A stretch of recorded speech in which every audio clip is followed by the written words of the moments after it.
1000. Is there really a difference between an 850 to 1000?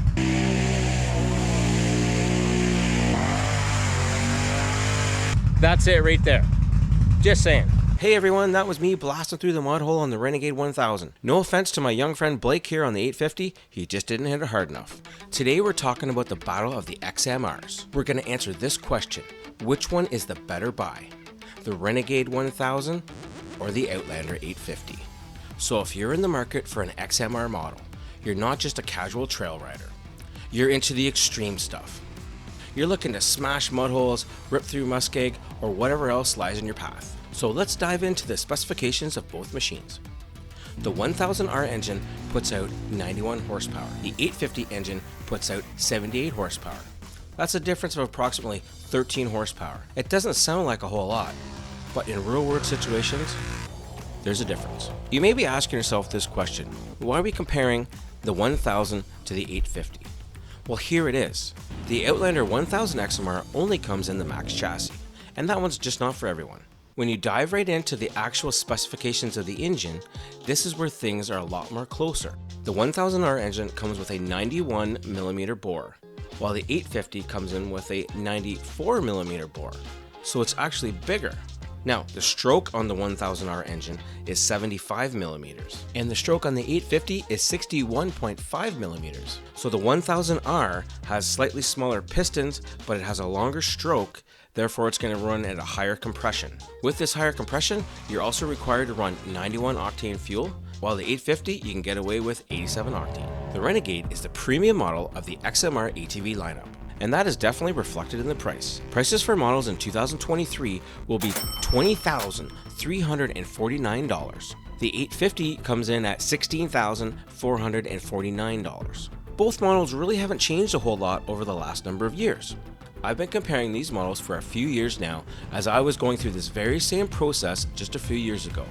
I purchased a 2021 Can-Am Renegade 1000 XMR, but before I made that decision, I was seriously considering the Outlander 850 XMR. Just taking a look back at the 2021 specifications, the Renegade 1000 came in at an estimated dry weight of 991 pounds, and the 850 XMR was an estimated 990 pounds.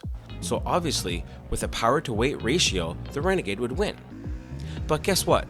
Looking at the specs for 2023, both models seem to have gone on a little bit of a diet. The Renegade 1000 is an estimated 971 pounds, while the 850 is an estimated 951 pounds. So if you're looking to get into a new machine for 2023, you're gonna have to get out your wallet. But how much are you willing to spend? Is the $3,900 price difference for the Renegade, is it really worth it? Is it? Let's talk about it. Now, with the Renegade XMR, you are getting a few more features that you don't get on the Outlander. The shocks are different. The Renegade comes with B-lock wheels, heavy-duty aluminum skid plates, and a 4.5-inch display. The Outlander comes with standard wheels, plastic skid plates, and a nice 7.6-inch display. Now that we got the specs out of the way, let's talk about things in the real world. The two main differences between the two machines is this: the Renegade comes with the best factory snorkel system there is on the market. The Outlander comes with the best rad relocate in the business. The Renegade, it doesn't come with a rad relocate. The fact that the Renegade does not have a rad relocate is one of the biggest differences that people talk about when they're deciding to make a purchase. However, there is a factory option that you can get for your Renegade that's relatively inexpensive. So if the Renegade rad relocate accessory doesn't blow your hair back, you gotta go an aftermarket route, and then you're spending more money. Now when it comes to snorkeling, one of the negatives with the Outlander is the snorkeling system just isn't good enough, especially if you're ever around any deep water. The CVT intake and the CVT exhaust are just too low. So in that case, your options are to go to an aftermarket route or build your own. But by doing that, you raise the snorkels, but they end up sitting right in front of your face. Now with some riders, that is a big issue. With others, it's not so much. The next big difference between the models is the fenders. Some people just want fenders and have to have an Outlander.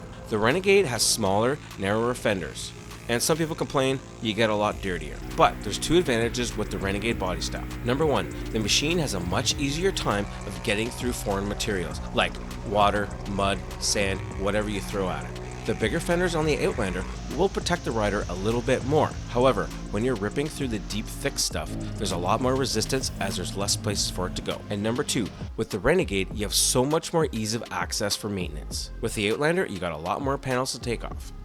These are high performance machines that require high maintenance. Now, as I mentioned before, I went through this scenario myself and ended up choosing the Renegade 1000. But a buddy of mine went through the same process and he decided on the 850 Outlander. For him, it really boiled down to the price. The performance of the 850 is pretty darn close to that of the Renegade, and you can spend a lot less money to have just as much fun. And the second biggest factor was the rad relocate. Those are the big items for him. So back to the real world. Now in the real world, the 850 Outlander performs almost as good as the Renegade in most situations. It really does. Power, torque, and acceleration can be just like a drug. Come on, Tristan. 5287, son of a gun. It's so addictive. I don't know anyone that squeezed the throttle of a 1000R engine and said, you know what, that's too much power for me. But I do know many 850 riders that wish they had just a little bit more. But at what cost? For some people, money is no object. But for all of us budget-conscious people out there, we gotta watch where we spend our money. Bottom line is, how much are you willing to pay? At the end of the day, the 850 Outlander XMR will get you to the same places as the Renegade 1000. You just might not get there quite as fast. So I chose the Renegade 1000, my buddy chose the 850 Outlander.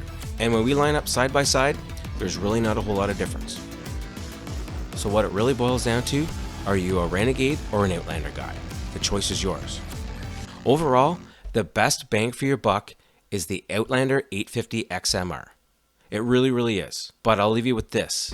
But when you're on a Renegade 1000 and you squeeze that throttle, there's nothing quite like it. And it's the coolest looking ATV around.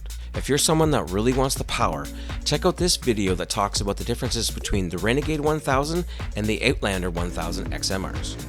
See you in the next one.